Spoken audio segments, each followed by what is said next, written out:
falando boa tarde, mas eu não sei a hora que você vai assistir ao vídeo. Deixa eu ajeitar aqui o microfone.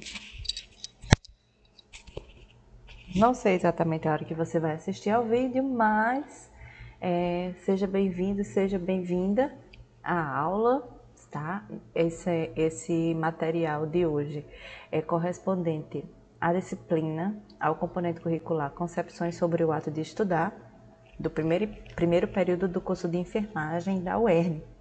Nosso tema hoje é formas de estudar, o que vale.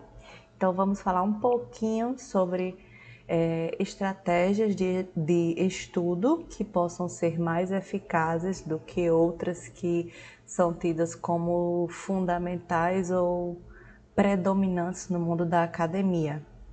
O ideal é que você identifique primeiro o que é melhor, o que é mais produtivo para você, para a sua rotina na sua casa. Então, sobre o ato de estudar propriamente dito, o que a gente tem que considerar? A relação entre contextos e sistemas educacionais. Por quê? Porque nem sempre a gente vai ter o ambiente propício, o mais adequado que a gente considera para um estudo efetivo. Os sistemas educacionais que a gente fala, na verdade a gente vai falar dos níveis de educação, desde o ensino básico até o ensino superior. São contextos diferentes, são metodologias diferentes, de maneira que a gente precisa compreender melhor qual que é o objetivo do processo ensinar-aprender para aquela determinada faixa etária, ou o objetivo do assunto ensinado, do assunto a ser estudado. Então, você não pode usar todo tipo de técnica de estudo para qualquer tipo de assunto. Às vezes, você tem uma facilidade maior para disciplinas da área de exatas, matemática, física, e vocês têm sua própria técnica de estudo e que para você funciona, mas que não funciona exatamente para um outro indivíduo. Mas tem uma coisa que é fundamental e que é positivo para todo mundo que gosta de ler e que gosta de estudar e que relata ter técnicas que são efetivas, eficazes. Essa técnica principal, na verdade, é o desenvolvimento de um hábito de leitura, um hábito de leitura consistente, que haja uma estabilidade naquilo, que seja prazeroso para o indivíduo e que lhe desperte o espírito questionador. A gente precisa identificar, por exemplo, o aluno não apenas como um aprendente ou como um personagem passivo naquele processo ensinar-aprender, mas também como alguém que está exercendo um ofício. E porque está exercendo o ofício, é todo um processo de construção e de conhecimentos que apenas você, aluno, desenvolve nessa caminhada, nessa trajetória formativa. Tá? E a partir daí identificar quais as potencialidades, o que no estudo lhe transforma, lhe provoca admiração, lhe provoca estupor, lhe provoca espanto, tá? O que a gente precisa entender e o que a gente vai compreendendo ao longo dessa caminhada? O desenvolvimento das competências transversais e dentre elas o aprender a aprender. A gente vem de um sistema de ensino, de um nível que é o ensino médio, que tem um objetivo primordial que é preparar o aluno ou viabilizar que o aluno absorva a maior quantidade de assuntos possível para passar no Enem. Mas, pasme, existe vida após o Enem. Existe vida após o vestibular. E antes da gente aprender a construir conhecimento, que é o nosso papel nesse momento agora, a gente tem que aprender a aprender, porque antes o nosso sistema de ensino normalmente, antes desse momento do ingresso no ensino superior, a gente vive um sistema de ensino que nos molda para absorver o conhecimento que está nos livros. Então, a partir de então, no ensino superior, o papel da universidade, o papel do aluno neste ambiente, neste contexto é aprender a aprender e aprender a construir.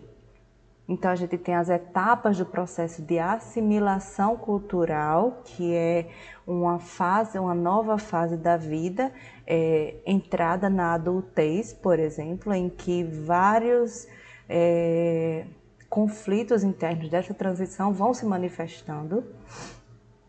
Dentre eles, as inseguranças de saber exatamente quais os seus objetivos de vida, se as escolhas que você está empreendendo, que está realizando, e os ambientes que está ocupando, os espaços que está adentrando, são escolhas suas, ou se são escolhas impostas por aquele contexto em que você vive, que tem vivido e que você foi levado a acreditar naquilo.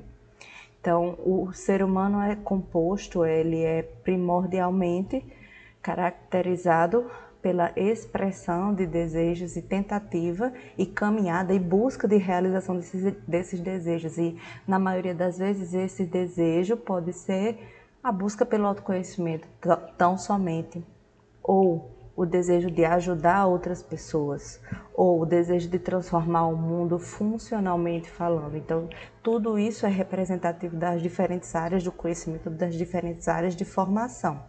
Esse processo de construção de objetivos, aspirações e expectativas quanto à formação é um processo que vai acontecendo à medida em que o tempo vai passando, à medida em que você vai percorrendo esse caminho.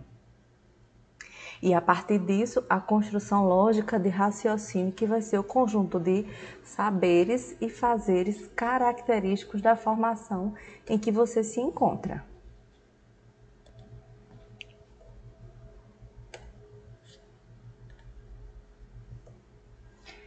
E aí a gente vai ter uma citação de Barnes, que define o bom aluno como aquele indivíduo que vai aprender a se sair bem se tiver uma visão realista, que não é a busca exclusiva pelo status ou pelo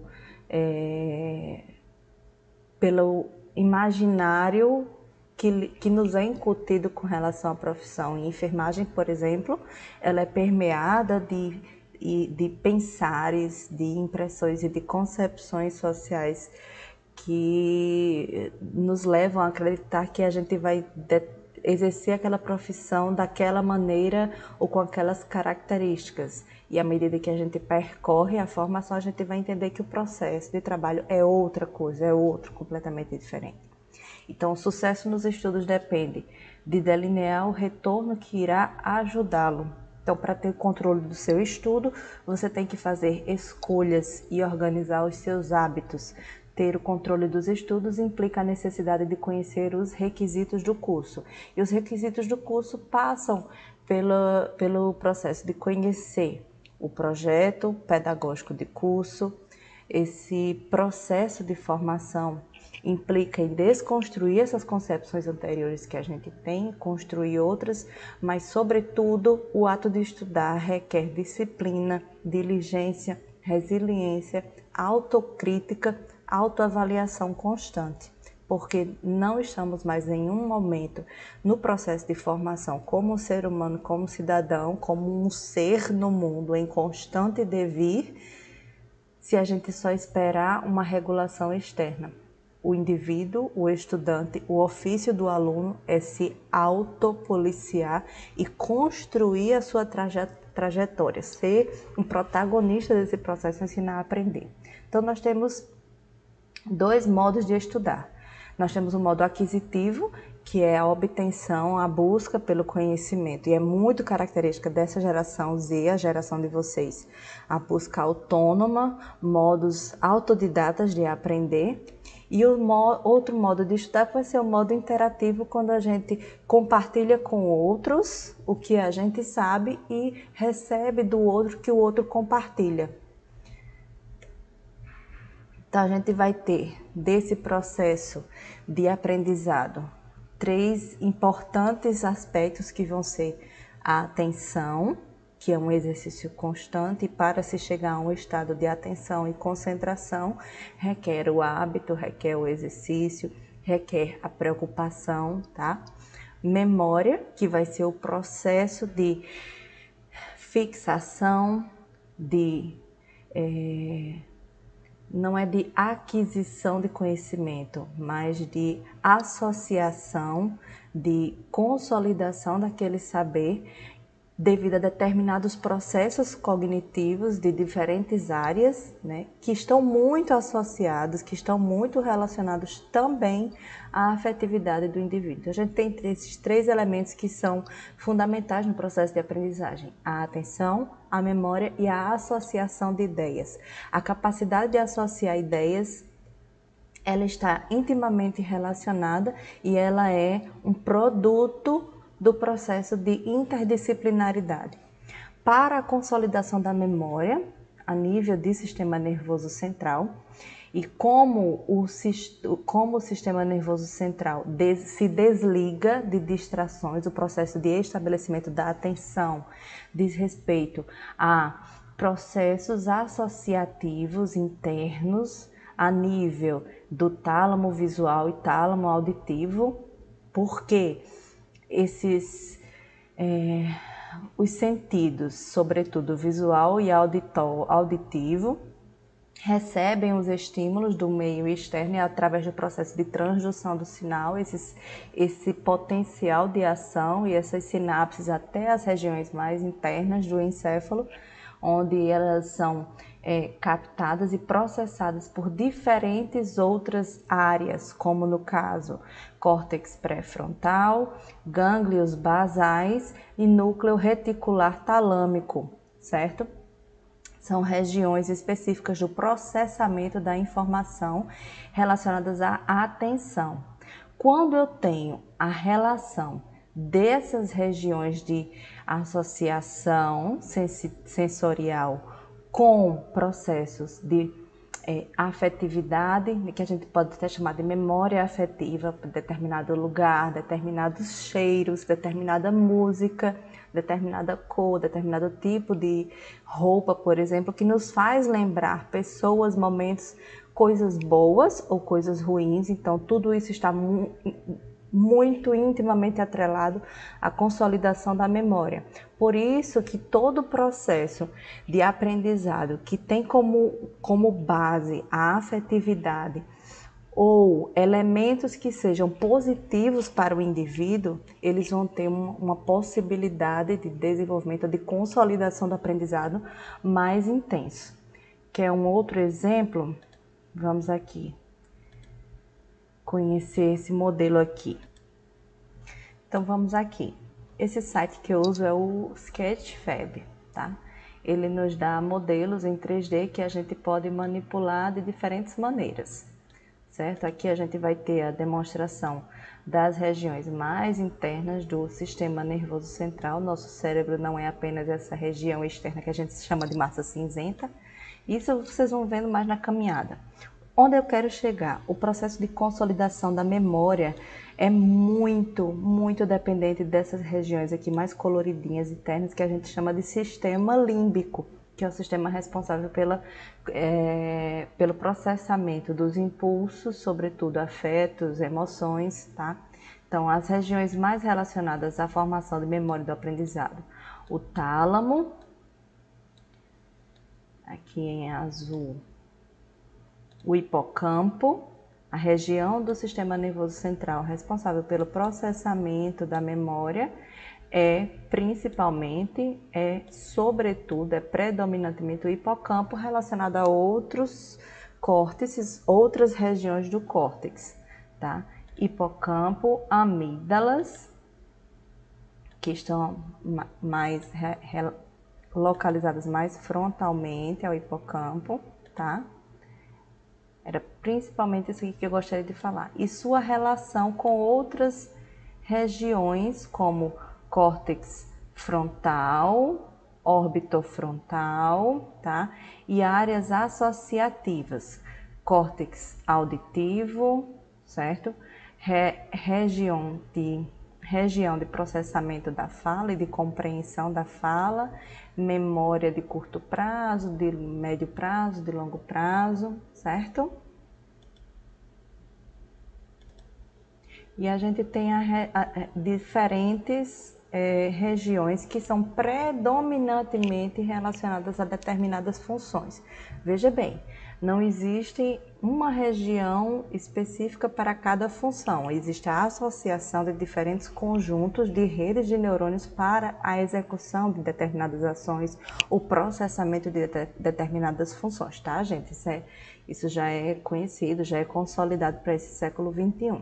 Mas o que a gente quereria entender neste momento é o processo de aprendizado e de construção da memória e a sua relação com a afetividade, tá?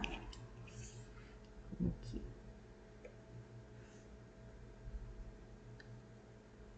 O que é necessário para formar o hábito de estudar? Tempo, e esse tempo que a gente fala é a sua forma de administração desse processo. Material, seja ele material físico tradicional, que nós já utilizamos desde nossa idade pré-escolar, estudo, vou dizer aqui um termo bem analógico, e o estudo digital. A sua geração já é uma geração chamada nativos digitais, que já conhecem o processo de constante conexão com o mundo através da rede internacional de computadores, que é a web, que é a internet, tá? E vocês já estavam no ano 2000 no advento de aparelhos que são touchscreen, que são os celulares que normalmente nós já temos. Então, dependendo do seu material, a melhor forma de estudar continua sendo o uso de um lápis e um papel, porque através da materialização do elemento gráfico, que vai ser a letra, que vai ser o desenho, que vai ser a frase, a palavra, existe a consolidação do aprendizado, certo? Mas a forma de conduzir esse aprendizado é sua. E um outro elemento, o terceiro elemento do aprendizado, além do tempo, do material, é o lugar. Para além do lugar físico, que seria o que a gente quereria que fosse um ambiente realmente propício de estudar, vamos falar, por exemplo, do seu ambiente interior, da sua mente, do seu lugar interior. E a gente só vai identificar isso com muito tempo ou dedicação a aprender processos de concentração e de interiorização, que é o que vai representar o momento da concentração, que é quando você está lá focadíssima no babado, lendo altos memes, e alguém chega e fala e você não se liga, não entende, não presta atenção, porque você está concentrado, você está dentro da sua mente. Esse é o lugar mais propício para estudar. Não é necessário exclusivamente um ambiente fisicamente e materialmente preparado, mas existem formas como, por exemplo, o uso de material que lhe auxilie a se isolar do ambiente, o uso de fones. E quando você escolhe o produto que lhe auxilia nessa ausência do ambiente, como músicas específicas, e existem músicas muito características que ajudam no processo de concentração, como Mozart, a música de Mozart, música clássica, ele tem padrões rítmicos, harmônicos e a produção de ondas sonoras que auxiliam no processo de aprendizagem e de concentração. Experimente, no YouTube tem bastantes playlists sobre isso, né, com músicas dele. E é essa mente e esse processo de trabalho de artesanato cognitivo, artesanato mental, onde você vai se encontrar ou vai modelar aquelas aspirações, aqueles objetivos, tá? Então vamos começar. Todo o processo de calma se inicia pela associação do padrão respiratório com as ondas cerebrais e a sua capacidade de atenção, de focar em determinado momento, e o momento de você estudar vai ser sempre aquele momento presente, vai ser sempre o agora. Evitar ficar digredindo, né, fazendo digressões ao passado, ou pensando exaustivamente, antecipando o futuro, porque isso é característica da ansiedade. Então, Vamos fazer esse exercício, certo? Tentar respirar um pouco, seguindo o GIF aqui. Inspire e expira lentamente. Inspira e expira lentamente. Você pode fazer essa repetição de olhos fechados com uma boa música que lhe acalme e repetir esse ciclo de 4 a 7 vezes e depois ficar respirando normalmente, né, no seu ritmo normal. Você já vai prestar atenção que lhe ajudou bastante e acalmou um pouco todo o barulho mental. Nós chamamos isso de ruídos mentais, certo? Então, como estudar? O que eu posso fazer? As escolhas, né? Que tipos de assuntos ou de disciplinas você vai estudar naquele determinado dia, centramento físico e mental, o preparo, e o preparo é pegar, obter todo o material que você precisa para aquele momento, mesmo que o seu material seja apenas um caderno e um lápis, mas isso é um preparo, tá? Ou o seu celular, o seu tablet, o seu computador, enfim, com ou sem a internet. Disciplina, que é um processo de encaixe seu com o tempo, com a sua necessidade, com a sua possibilidade. Eu tenho que identificar nessa formação, nesse processo de aprendizado, o que me interessa.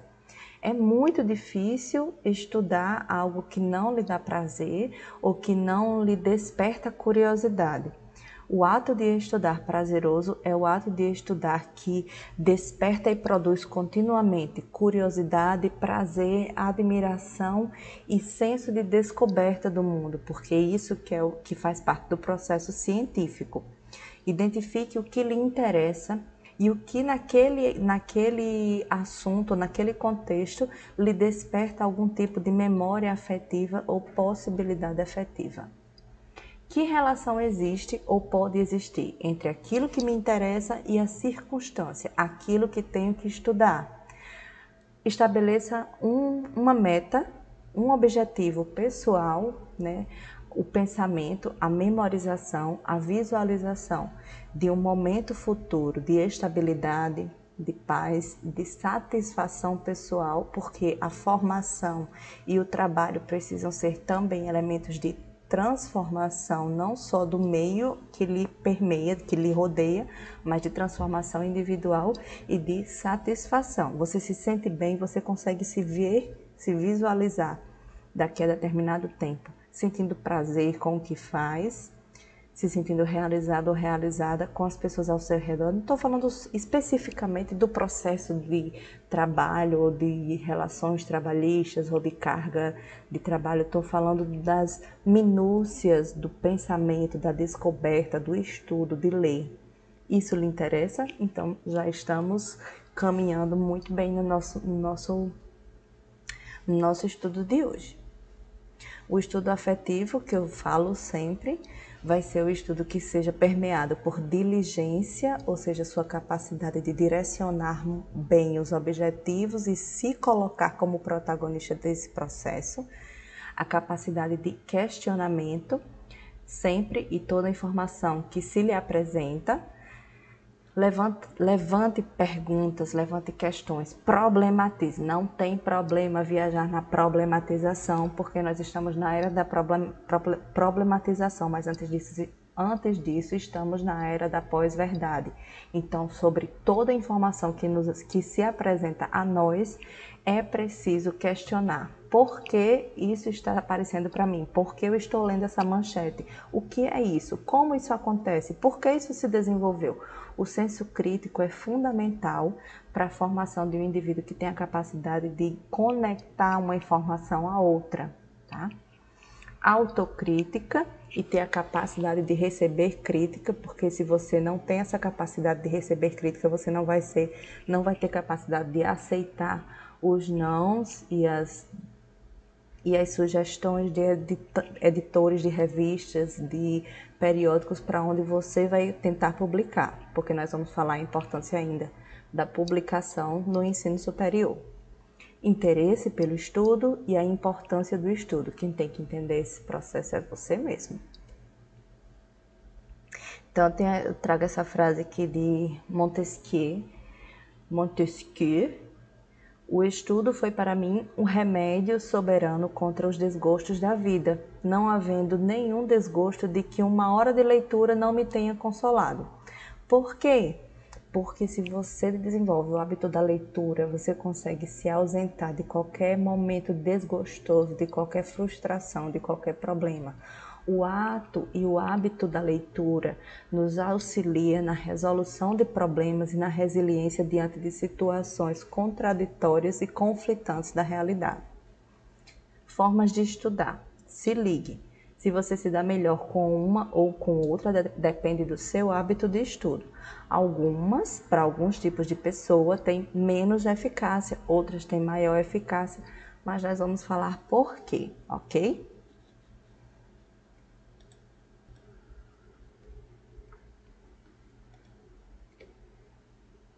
Cada pessoa é um mundo, cada pessoa é um planeta, cada pessoa tem o seu jeito e a sua forma de se sentir mais confortável, certo? Estudando. Tem gente que consegue estudar ouvindo música, tem gente que consegue estudar ouvindo rock, tem gente que consegue estudar ouvindo forró, tem gente que consegue estudar e memorizar melhor as coisas, se associar cada coisa que lê a um meme. Tem gente que estuda melhor de madrugada, tem gente que não consegue acordar para estudar, tem gente que não consegue dormir se não estudar até tarde. Então, varia muito e eu trago a imagem do universo porque são diferentes naturezas, diferentes formas de manifestação da matéria, né? E as leis naturais, elas existem de formas diversas e muito provavelmente o ser humano nem entende todas, mas é o nosso papel estar aqui e passar por esse período, por esse tempo, por esse espaço-tempo da melhor forma que a gente conseguir. Então, ler grifando não necessariamente vai ser a forma mais eficaz, porque muito provavelmente você está fazendo a mesma coisa dessa bonequinha linda, que é grifar o texto todo e colorir todas as páginas do seu livro, do seu texto. Na verdade, ler grifando é mais eficaz para quem tem uma memória idética, memória fotográfica melhor, associada a parágrafos, a marcadores gráficos de páginas, tá? Se você conseguir grifar com cores diferentes e aprimorar a memória fotográfica sua, pode lhe ajudar. Ou entender exatamente quais são os pontos mais importantes do texto que você deve grifar, certo? Por que é considerado pouco eficaz? Porque demanda pouco esforço cognitivo. Ler uma, duas, três vezes, na verdade, é a forma mais segura de dizer que você está tendo uma aprendizagem significativa, principalmente porque cada vez que você lê, você pode encontrar significados diferentes, mas para conseguir fazer 3 leituras, imaginei você ter que ler um livro, tipo a saga de Harry Potter, e lê-lo 3 vezes. Né? Precisa de um tempo considerável e considerando, inclusive, que ele não é adaptado no nosso processo de formação. Então, tem eficácia, mas requer tempo e organização. A terceira leitura corresponde à assimilação do que você leu. E tem outras obras, outros textos, como de alguns autores da terceira fase do modernismo, por exemplo. Um exemplo deles, 2 exemplos, Clarice Lispector, Virginia Woolf, que escrevem com o que a gente chama de fluxo de consciência. Se você pegar Água Viva, de Clarice Lispector, é um livrinho fininho, delgado, mas cada vez que você lê, dependendo de qual seja a fase de sua vida, sua maturidade cognitiva ou situação emocional, você vai ter um entendimento diferente.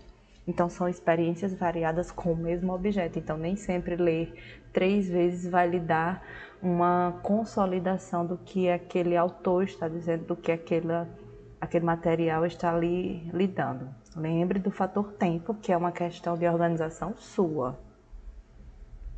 Estudar como mnemônicas, que é muito utilizado lá no ensino médio, ensino fundamental, que é o uso de abreviações, né, para decorar determinadas coisas. Então é diferente decorar de memorizar e de aprender. O ato de decorar é um exercício imaginativo e imagético de rápida consolidação, normalmente tem a ver com memória de curto prazo, e as mnemônicas elas vão ser melhor utilizadas em situações como fórmulas físicas que você consegue substituir, como é a da velocidade, né, do cálculo do espaço e tal, que você usa a mnemônica sorvete, ou qualquer outra matéria que tenha um caráter mais pragmático. Se você vai utilizar, se você está entrando em assuntos mais densos, mais abstratos, as mnemônicas talvez não sejam a melhor ajuda.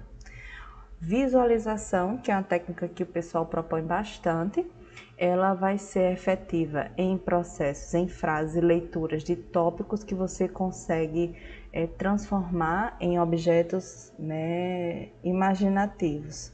Da mesma maneira que as mnemônicas, visualização, criar histórias mentais com assuntos menos pragmáticos não auxilia, não ajuda muito, tá? A gente usa a visualização como uma técnica de meditação, na verdade é uma técnica meditativa, a gente pode ter criação mental, por exemplo, mas isso fica um outro momento que a gente pode conversar depois, tá? É uma técnica muito favorável para a meditação e para o controle emocional, mas para o aprendizado, nem sempre. Resumo, é uma das técnicas de eficácia moderada a alta, mas da mesma forma que as leituras em diversas etapas requer tempo, tá? Tem uma dificuldade dos alunos maior com relação ao seu uso, porque precisa, para você ser craque na construção do resumo, precisa você entender bem o que são os tópicos chaves dentro do texto. E aí, às vezes, você vai escrever um resumo e acaba simplesmente copiando todo o texto, porque para você aquilo funciona. Bem, se aquele movimento, se aquele estado mecânico lhe ajuda na transmissão da informação, na captação da informação, tá tudo bem. Mas não significa necessariamente que aquilo é um resumo, certo? Até porque resumo é um elemento-chave de um texto científico. E aí a gente vai chegando nas técnicas que são mais eficazes, que têm sido consideradas nas escolas e nas correntes educacionais as mais efetivas, que a gente aplica melhor também com relação às metodologias ativas, por exemplo. Uma delas é a problematização, é a interrogação. É utilizar os assuntos, os textos, os temas, elaborando a pergunta como por quê, o que, como, e estudar respondendo a ela. Outra técnica muito legal, muito bacana, que a gente indica, inclusive, e vocês podem fazer bastante, até porque uma situação que a gente vai passar bastante é o seminário, e seminários são momentos riquíssimos para a construção do perfil docente, a sua capacidade de transmissão do conteúdo, do assunto, do conhecimento construído e de compartilhamento, tá?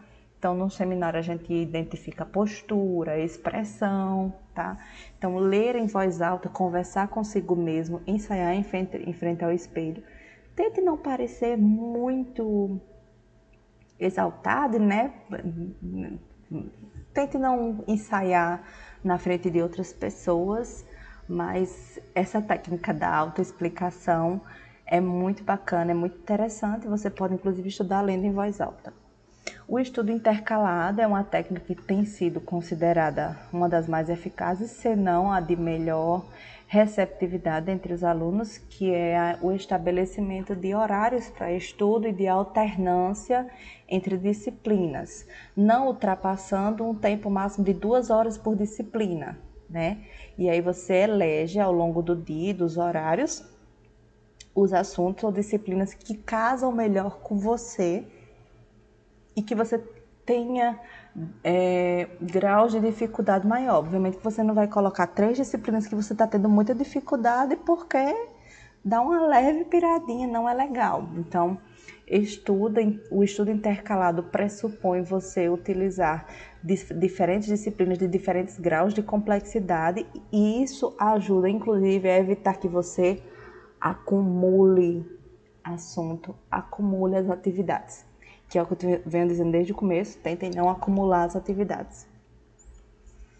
Realização de testes e atividades práticas, a gente vai ter um momento até de utilização de um site para testes e gincana, tá? Tem muito material e muito site na internet bom para realização de testes, tá? Tem apps que trazem provas e gabaritos já prontos, tá? Realização de testes, de provas, de atividades práticas, tá?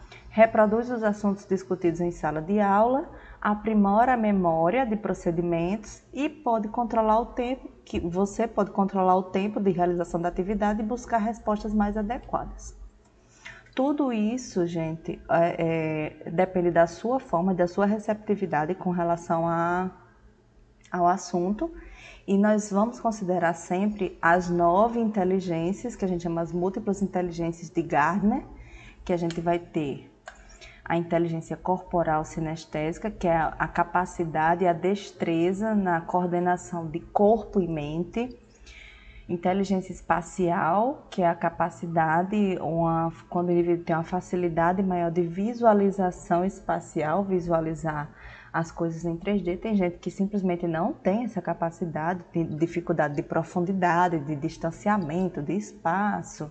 Tá? Faz parte das inteligências, não significa que você tem limitação cognitiva, não. Significa que a sua potencialidade não é exatamente aquela, tá? Inteligência existencial, que é a capacidade do indivíduo abordar questões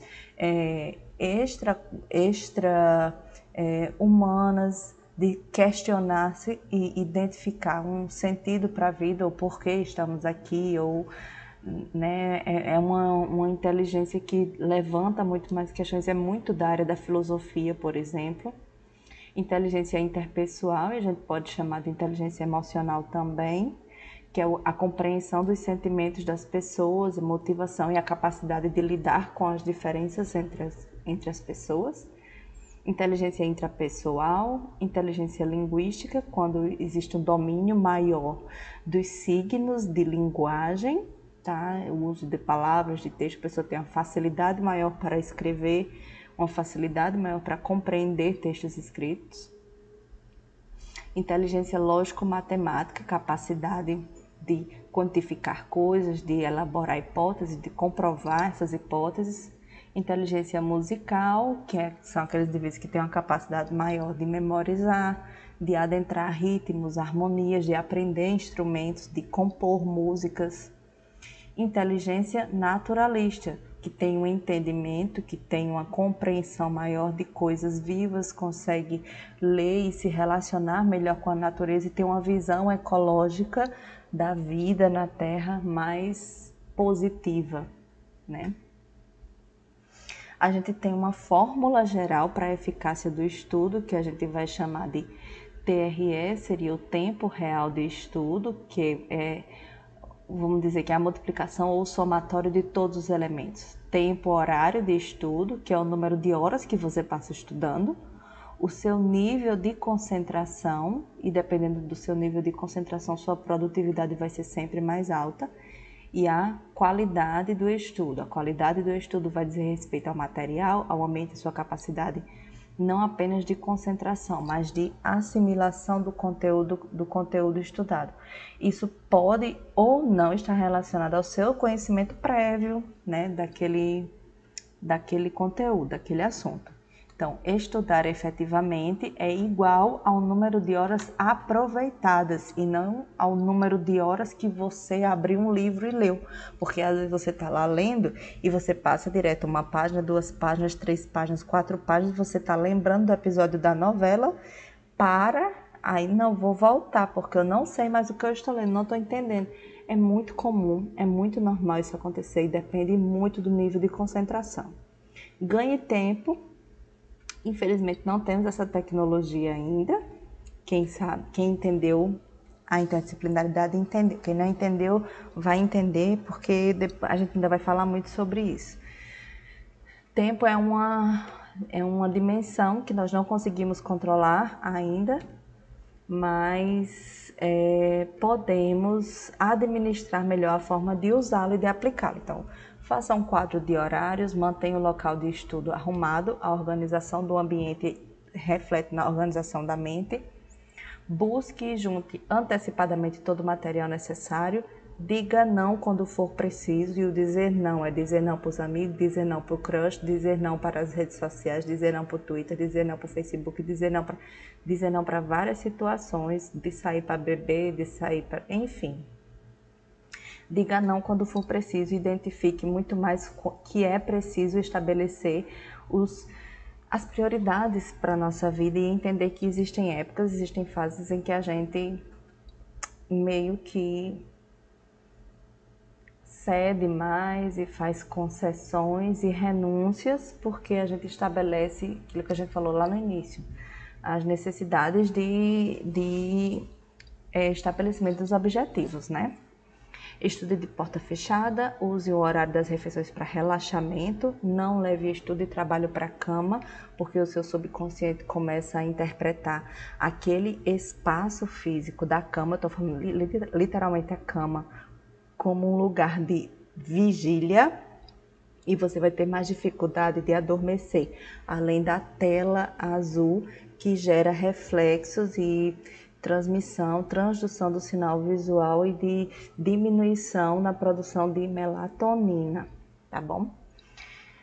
Tenha um caderno e lápis sempre à mão para anotar insights, críticas, sugestões, observações. Deixe o caderno do seu lado. Se você acordar de madrugada pensando em alguma coisa, anote. Anote sonhos, anote, enfim. Comece a fazer uma escrita terapêutica. Então, pega esse caderninho e comece a escrever coisas que fluem da sua mente. Isso vai lhe ajudar a melhorar a sua escrita, melhorar a capacidade do uso de palavras diversificadas e diversas possibilidades, tá? Você variar as palavras é muito interessante no texto, evita a repetitividade. Leia algo por prazer, pelo menos 5 minutos toda noite antes de dormir. Esse tempo vai esticando porque você vai gostando mais do que você vai lendo e de repente você está lendo 5, 10, 15, 20, 30 minutos, 1 hora, de repente amanhece o dia e você está lá lendo uma coisa que você está gostando, mas ler continua sendo a melhor terapia para épocas de contradições sociais, econômicas, políticas e internas. Então, para construir o texto, você vai precisar de quê? Identificar conhecimentos prévios que você tinha, manter a capacidade de se abismar, de se espantar com novas informações e de se encantar com a possibilidade de novas descobertas no estudo.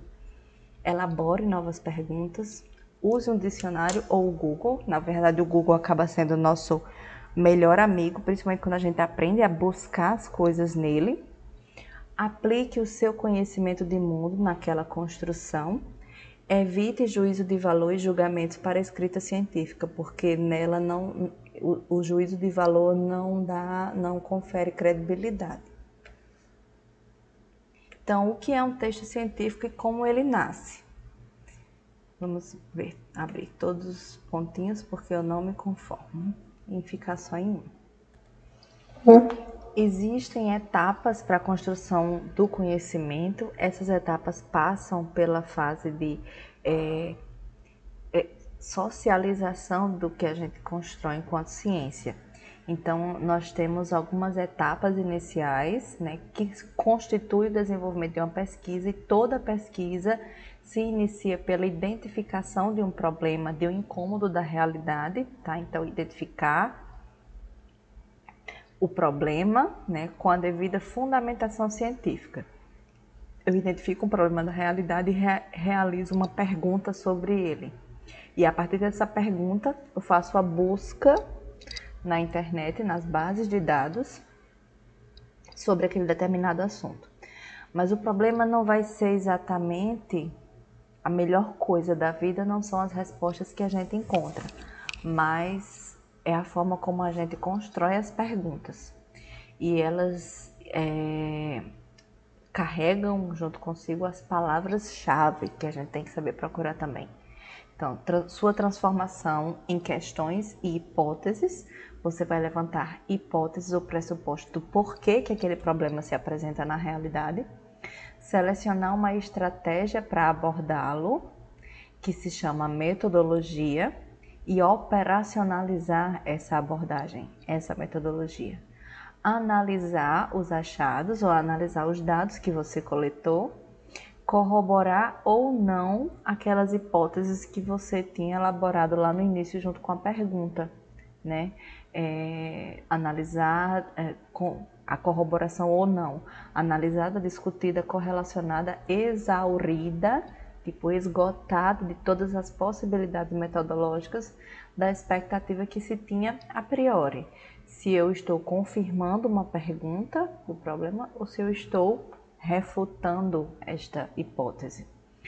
Então, eu vou preparar o que a gente chama de compuscrito de submissão, que é quando eu vou escrever o artigo, e o processo editorial. O processo editorial é o processo de submissão ou entrega do artigo para um periódico da minha escolha, e eu vou aguardar que a equipe editorial me responda com as correções a serem realizadas para a publicação. Se a gente falar de números, por exemplo, nessas bases, certo, de dados, a gente tem aqui de onde foram retirados, tá? Esses dados, a gente tem a construção, o número total de artigos no Brasil, na América Latina e no mundo, publicados até o ano no caso atualizado agora, foi em julho, até 2019. No mundo, eram 3.093.462 artigos publicados, de acordo com a Scopus. É muito artigo, principalmente se a gente considerar que pelo menos 50% desses artigos publicados jamais serão lidos ou utilizados no processo de formação de qualquer área do conhecimento. Muito do que é publicado não tem um valor prático, mas diz muito respeito às relações editoriais, tá, com grupos de pesquisa. E muito, né, uma quantidade enorme de pesquisas e de conhecimento científico produzido é o que está representando sucessos na área da ciência, de um modo geral, nas engenharias, na matemática, na física, na compreensão do universo, nas descobertas do universo, vocês devem ter visto a notícia da semana, e nas informações relativas à pandemia de Covid-19. Deixa eu mostrar para vocês apenas um breve exemplo, demonstração de artigos científicos e a sua forma de apresentação.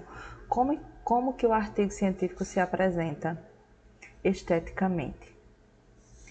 Eu tenho a natureza do artigo, esse é um artigo de revisão, a identificação do local desse artigo, que a gente chama de DOI,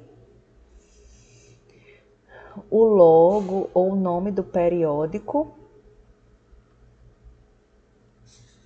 o título na língua submetida. Algumas revistas entregam o texto tanto em português quanto em inglês, mas o idioma predominante na ciência continua sendo a língua inglesa. Então, a sugestão para você é sempre aprender inglês, tá bom? O subtítulo na língua secundária, nome dos autores, resumo e abstract. Abstract é resumo em inglês, tá? Você vai traduzir o resumo. Algumas revistas pedem o resumen em espanhol ou resumé, que é o resumo em francês. Não são todas. Agora, a regra vai ser resumo e abstract, a menos que você já apresente o artigo todo em língua inglesa, certo? E aí a gente vai ter os elementos do resumo, por exemplo. Todo resumo vai ter uma introdução e objetivos, fontes dos dados retirados. No caso aqui, se trata de um artigo de revisão, então eu tenho que dizer de onde foi que eu tirei os dados que eu coletei. síntese dos dados, que a gente pode chamar de resultados e discussões, e conclusões. Abaixo do resumo do abstract, eu tenho que ter as palavras-chave ou descritores. E daí a gente corre para o texto propriamente dito. A gente vai ter a identificação, as credenciais dos autores e o texto, que normalmente vem em colunas e organizados de acordo com o editorial do próprio periódico que você submeteu. Você sempre vai ter os seguintes elementos no texto científico. A introdução. Dentro da introdução eu apresento o problema e os objetivos. Depois eu tenho método. Eu posso ter materiais e métodos também, chamado. Depois do método, da metodologia, eu tenho resultados e discussão, que vai ser uma apresentação de todo o material que eu coletei, tá? E aí aqui é um exemplo. Características epidemiológicas, que são subtítulos dentro dos resultados e discussões. São os achados da pesquisa. Complicações, aqui ainda está dentro do tópico resultados e discussões, certo? Até chegarmos às considerações finais, que normalmente vai ser um último parágrafo só descrevendo a forma de... apontando para a necessidade de novas pesquisas, né? Uma breve resposta para os objetivos específicos que são apontados lá na introdução, tá? E aí eu venho dizendo sobre conflito de interesse e financiamento, porque é uma questão ética na produção, né, de periódicos, e as referências. Nós vamos dissecar um texto científico muito em breve, ok? Essa fase que a gente está passando de intimidade, de aumento das atividades digitais, não deve nos distanciar de nós mesmos ou uns dos outros. Nós temos muito o que fazer e eu espero que a aula de hoje tenha ajudado vocês a identificar ou abrir os olhos para outras ferramentas ou outras estratégias de estudo que vocês podem utilizar. Dentre as estratégias, uma que a gente tem utilizado, particularmente eu tenho preferido utilizar bastante, são os recursos visuais e digitais no processo de ensino-aprendizagem. Eu uso bastante a afetividade como ponto de partida para o estabelecimento de uma aprendizagem significativa. Eu espero que para nós seja uma caminhada prazerosa. Então, por hoje nós ficamos por aqui. Espero que vocês tenham curtido, se você estiver vendo no canal, se você estiver ouvindo no podcast. Espero que goste, que curta, que se inscreva, que compartilhe, ative as notificações, diga para as pessoas que é legal, viu? E volte sempre, volte logo e volte muito, tá bom? Muito obrigada.